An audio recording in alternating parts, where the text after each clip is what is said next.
years. Di ba?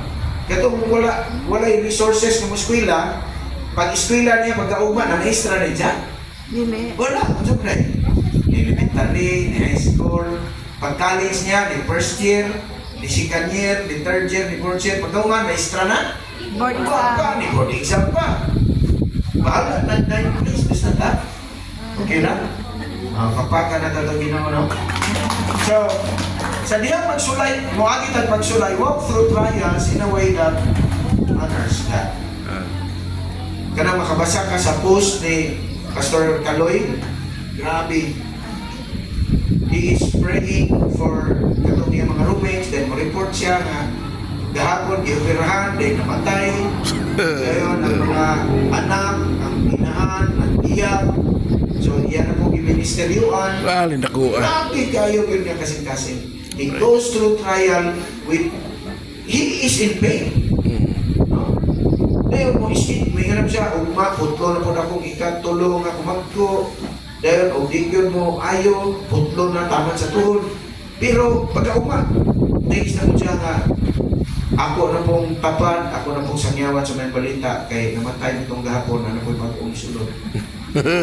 He goes through trial and yet he honors God. Amen. Pero kung pananitan, mag-agi kag trial, dahil magsige kag bagulbol. Bagulbulan lang Magsige yan. kag kagul. Samo. No? Dahil mabuhay. Dahil wala iporta. Incredible hook. No? Gipantigbas ang TV. Ha? Nagtigbas si Papa ang TV. Oh, wala man tayo TV. Nasa tutong silingan, mapriso dyan na siya. When we go through trials, we need to go through it that honors God. Now, remember King Solomon? He was young when he became king. Pero he recognized that grabe na responsibilidad. Busa, nang gipangutanan sa Ginoo, unsa may imong pangayoon? Unsa yung gipangayo? Wisdom only. Unsa yung gihatag sa Ginoo niya? Wisdom of tanan. Gihatagan siya og wisdom, gihatagan siya og wealth, gihatagan siya og honor. So that the magnificence and the glory of Israel was at its peak during the time of Solomon. The borders, naglalagyo tungod kay siya, wala ko to'y sayop niya, durong pangasawa. 300 wives. Ha? So kung 300 wives, karon maminyo ta, Baliktad. tulo upat ka tuig, sunod mo na makita. Nanon pwede sunod? No? Una, kaya na pa may 700 concubines. So, kada 10 years, makita na to, no? And later, when he became old, kung siya nang tabo, ang niya ang mga asawa, diintay siya to serve their gods. So, dito na siya nasiyo. But during his youth, nagpadayon siya diya sa gingharian nga wise, dato o taas ang niya ang honor. Daghang mga hari, namuanha niya, mga yung council, tungod kay nangayo siya sa Ginoo wisdom. So, ang topic na to karon sa ganing, ready go? How to face trials with pure joy. First, we need to persevere. Maski pag dili na to makita, unsa yung ending ani. Pero, musalit ka sa Dios nga God will indeed Muuban yun. accomplish His purposes. Nganong gihagian na to? Sa dihang doon na kay kalibog sama kanila, no? Lord, sa ni Lord, rikan ko sa akong pagtuo kay kuhaon na amo ang yuta, among balay, among mga negosyo. Dayon, ilabay ni, o di magaling mong pansyon, imubot mong pa ato sa desert na walay dala. Namay na lang na, kaya di mong pansyon, no? So na kay pagduwa, you ask God for wisdom. Pero, sa dihang mangayo ka, kahibalo sa Ginoo, imo po nga, sa liga ng Diyos nga, siya good mo yung alalay mo, agakay ni mo, ngadto sa lugar na iyang giandam. Ang tanaw na to karon ang verse 6. Everybody read?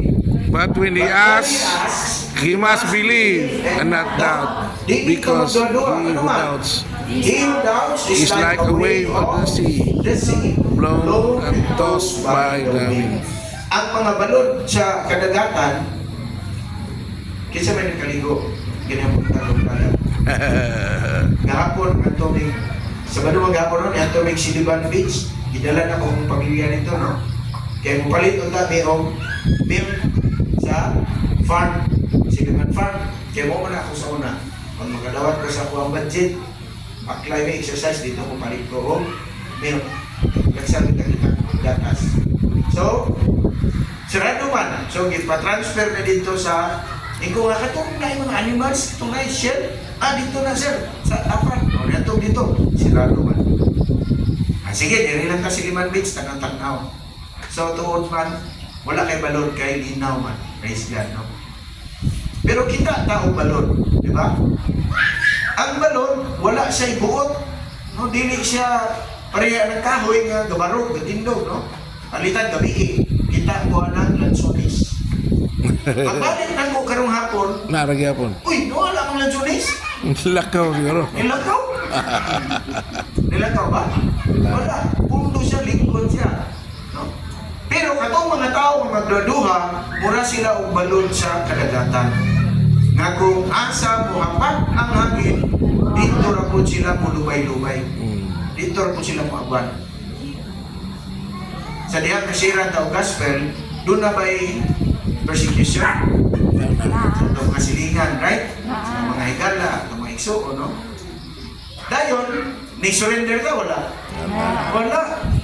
Pero kung nahimo tang double-minded, wala, tadiri karon. Ang atong mga kaila kabats, ato kaniadto, kita kailangan kanila, dahil karon, wala sila diri, kamalukot ta sa ilang kinabuhi. Ako na mga kaila, nga akong isira ng gospel daily yun. Sa dihang, ibiyaan na sa siyang asawa, hindi ko nga murag panahon